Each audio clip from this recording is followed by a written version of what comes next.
Alright. I'm back. Well, I have a few things to say.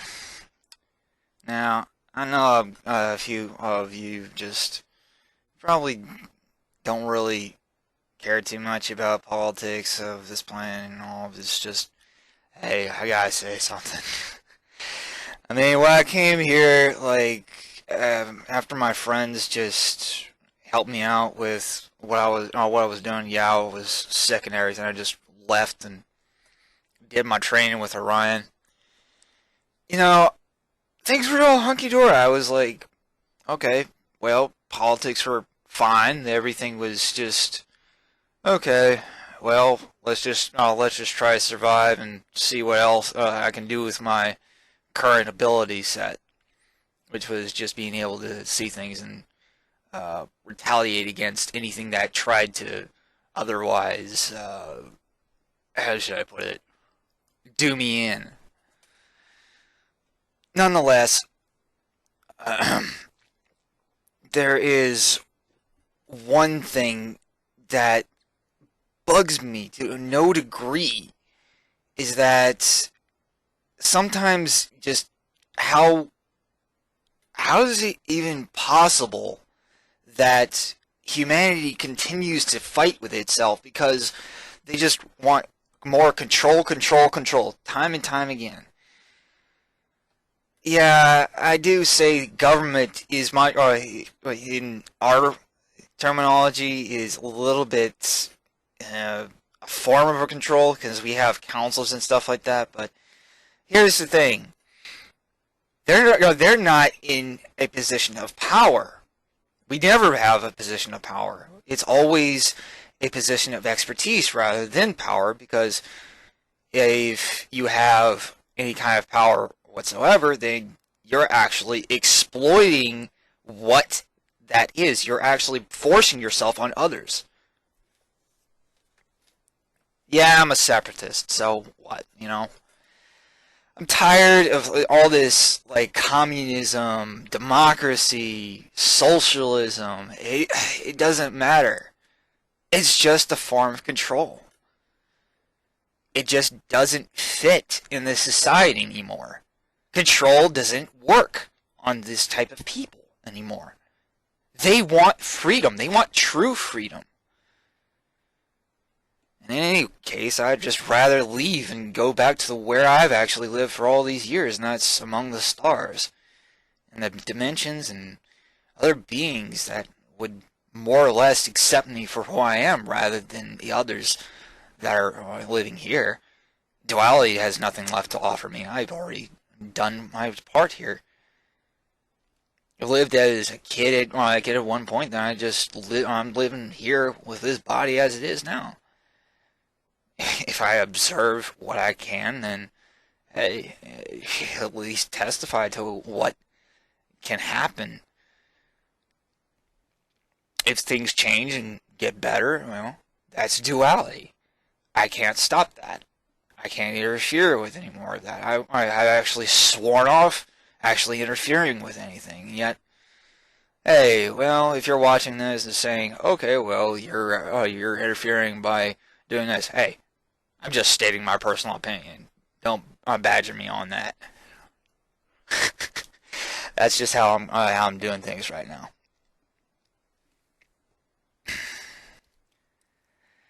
In any case, uh, I've been actually spending a little bit of time with my family, a little for quite a bit.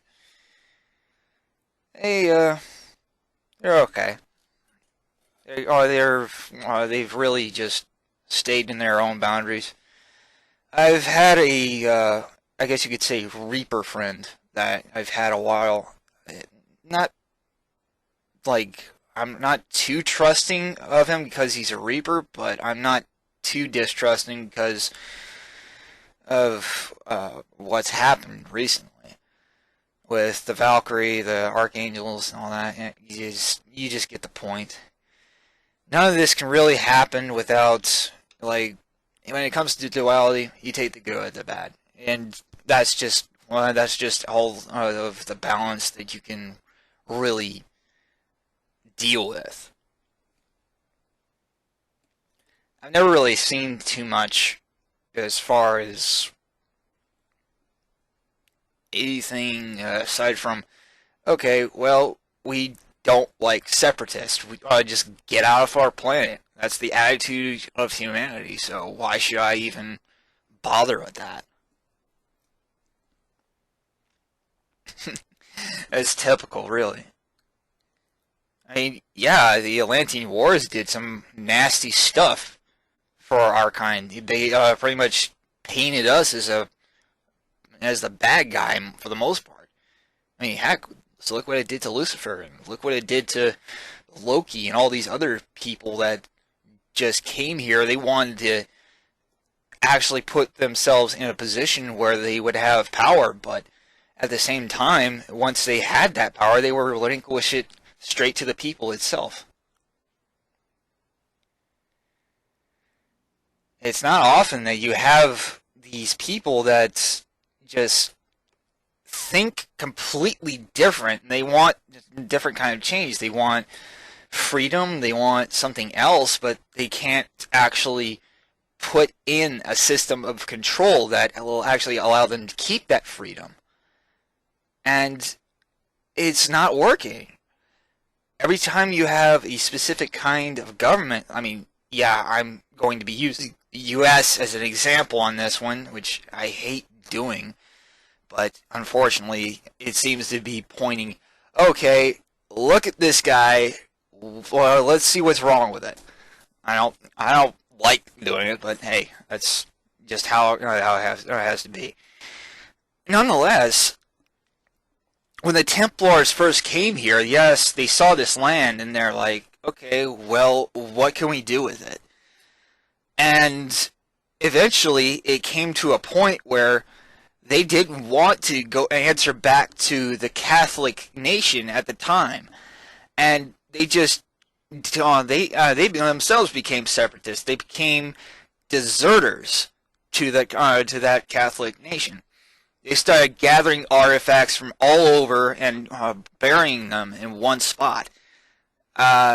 Some people might call it Honey Island or something like that. I'm not really sure what the name of it is. Because, well, actually I do know the name. I'm just having a little bit of a brain trip here. I know for a fact that people have been digging for it for years and years and years, but what's down there is not something they should have. Because what kind of power do they want from it is the question. Like, power leads to control, control leads to even worse things sometimes. But the thing is, you can have control without having a major amount of trouble. Sure, I mean, you could say creation and chaos, they're both energies, but when they actually do something, it's not for control, it's for a purpose. They want to have a specific set of things that are in order. I guess, in a way, order also concedes to control in a way. But think of it this way. What happens when you have a series of people that you think might be corrupt, and then you have another series of people that are just as is normal, and they're in a position where they can actually put things in order as it is. So then you have a little bit of a conflict there, you see. Now, oftentimes conflicts like this are actually settled by the people themselves. If they ask someone to do something, they don't have to do it. It's not a law. Everything we do is basically treat yourself like you have to, or like you would treat others. I mean, sure, Jesus actually taught this, but I'm not going to say too much like, oh, how about him? Because the way he ended up, he was also a separatist. He ended up back where he came from. That's funny. If I actually end up like that, well, I could say for sure that, hey, I'm just another archangel that's out of place here. I could actually say I am an archangel. I always will be, at heart, because that's where I draw my experience from the most. And the other half of it is just trying to protect my family or getting things in order. Or I'm not using the word like as far the context of control. I'm trying to use it in the context of like balance,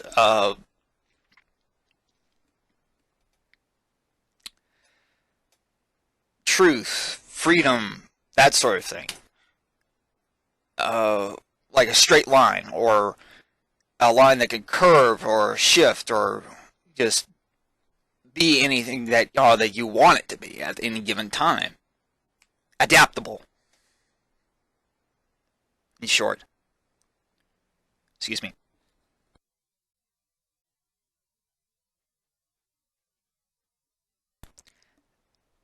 I would have to think that, moreover, that we have a part of ourselves that wishes for this kind of freedom, but we also have another part that just can't get along with anything else. And therein is the human aspect about everything else. I mean, yeah, some people say it's reptilian or it's Palladian. There is no actually no real stereotype, because when you actually compare it to a being, there is always some matter of fact that that specific species or race actually has something more than you do, and it just doesn't relate. Lost in translation, like any other culture or civilization. Funny when you really think about that.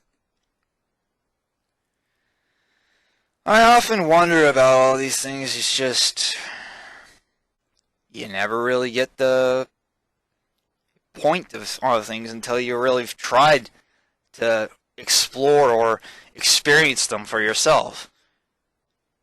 In a way, I guess I put these out here just because, hey, I have some experience, but I wouldn't disown anybody else who has their own experiences and wants to share them as well.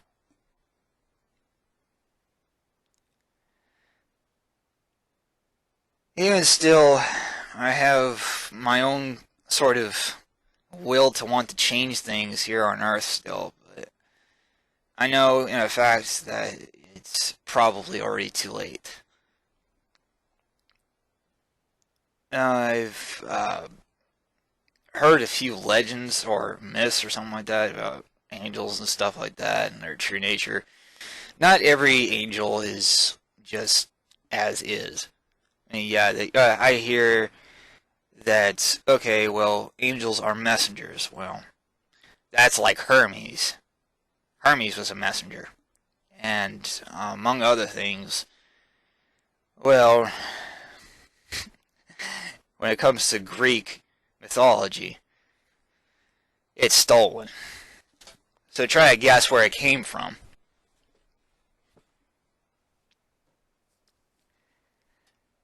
Either from the Far East or some of the Norse myth.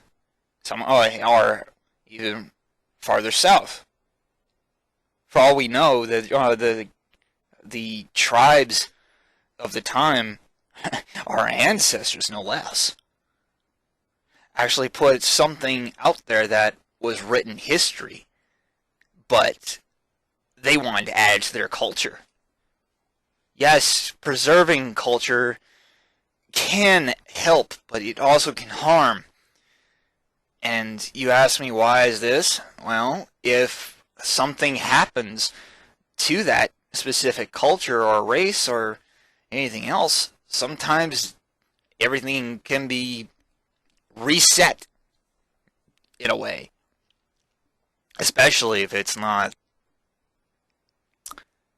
set into stone, if you will. The Norse weren't foolish, in that matter of fact. They knew exactly that stone is the hardest substance above all else, that if you bury it, it will retain its image. Even for years, maybe even fossilize. I still have respect for some of the Nordic tribes, but I also would say that Celtic and a few others is where I derive my ancestry first and foremost. And that's probably why I know about it so much, because I've done so much research into it. I know one or two things may sound a little off, but I would have to say that when it comes to some of the more, I guess you could say, conflicts between tribes, I would say Nordic and some of the more Oriental tribes actually had a bit of a conflict years back. And this was right before the fall of Lemuria.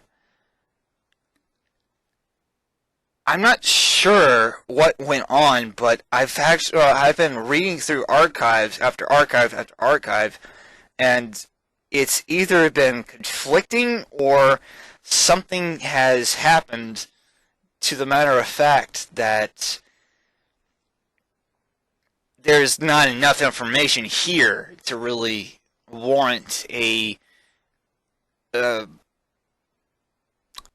discussion on it. But nonetheless, it goes like this. I've been able to see that there was a Greek god, or I guess you could say Michael, which I could still say for sure that his choice of weapons is using an arc projector. Lightning, in short. Or what they called lightning. And this other city called Shangri-La, or what was known as Shangri-La.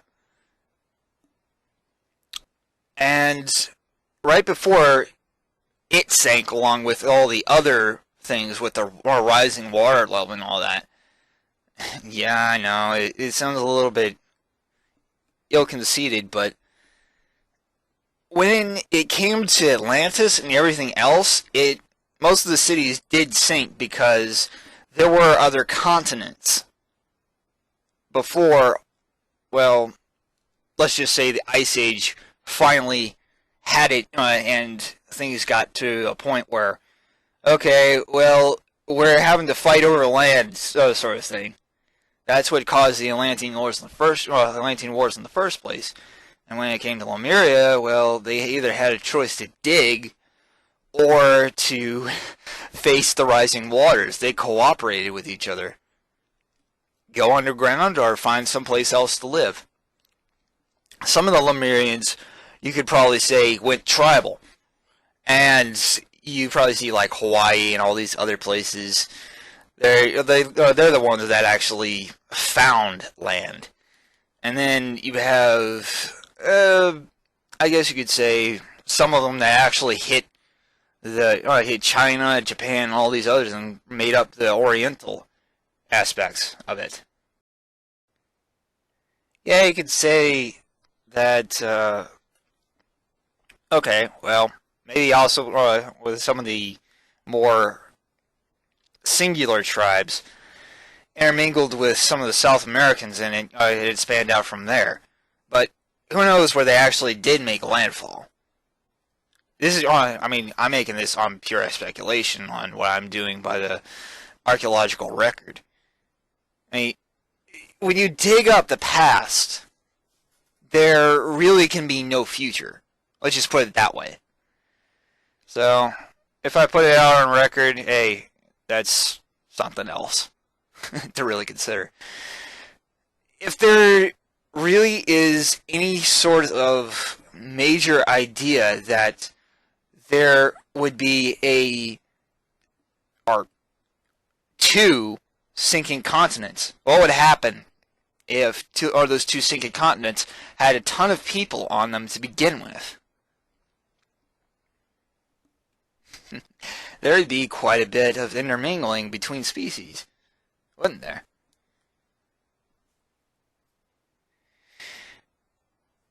In a way, that once those continents start to sink, you see them start to fan out, start to become intelligent to the point that, hey, we got to get out of here. There's something really about to happen that even aside from us being technologically advanced, we have to start thinking about survival again. So therein is the point. You can build and build and build as much as you want. One major catastrophe is all it really takes to reset everything you've taken and built as far as control-wise. What you really have in value is the workers that go along with you to begin a new civilization. What kind of civilization will you build if you have only a set of stonemasons and spiritualists? Well, you get some of the Nordic tribes.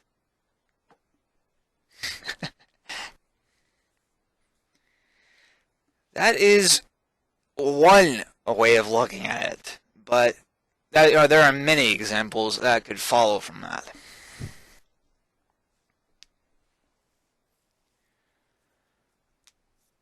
Now, I could say for sure that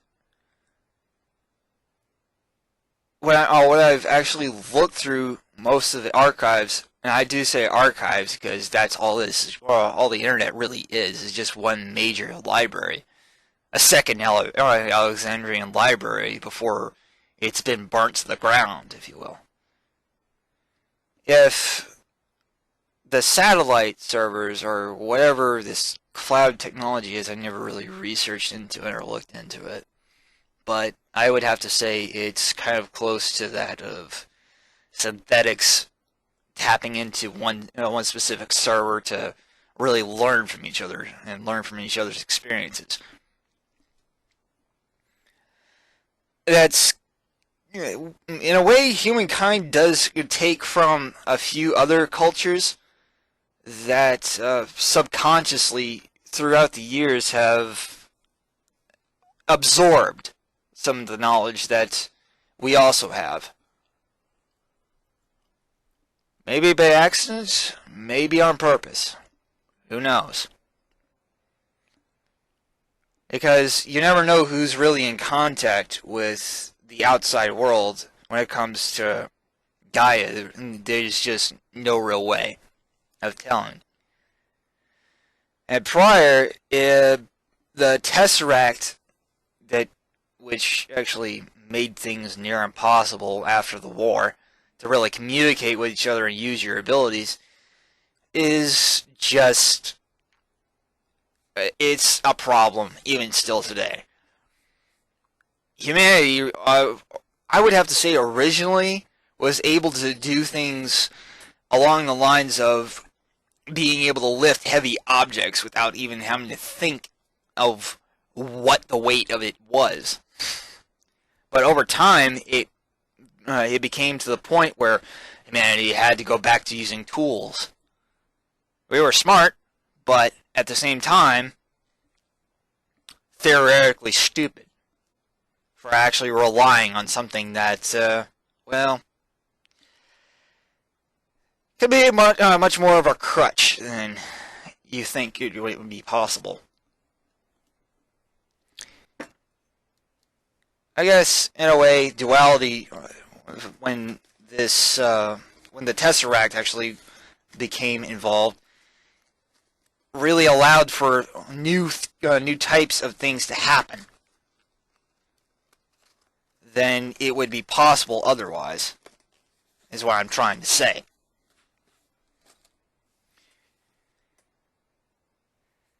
Even so, we have our points of ups and downs, as I've stated before, that when it comes to human ancestry and dimensional life and how that relates to each other, it's kind of quite different.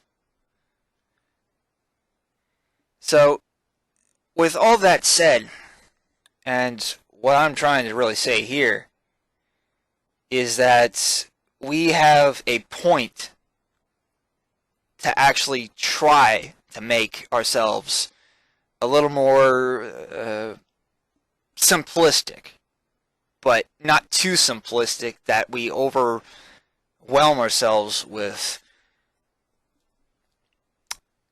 too many crutches, like too many tools, too much science, too much religion, too much this, too much that. Like, or as most of us do say, too much of anything is bad for you. Simple. That's as simple as you're gonna get from me. Now, I still have a few other things to say a little bit later on, but I'll keep it to myself for the moment.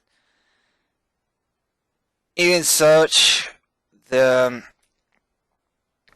it comes to like this whole guidance lures thing, when something comes out, hey, some of us actually have to think about preserving our culture, our history, or something like that.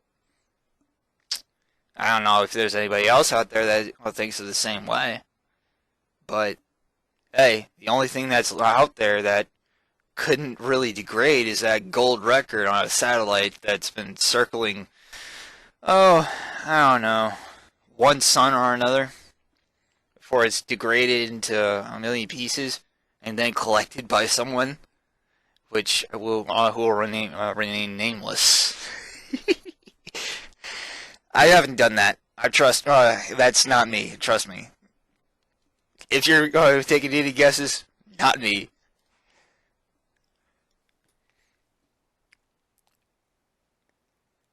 Anyways, good luck to you all, as always. And I guess I'll add on a little something else here. Keep yourselves safe. You never know what's going to happen in a world like this. Despite what can happen on other worlds. Just keep yourselves in mind that when you explore, there's a lot of things you can discover.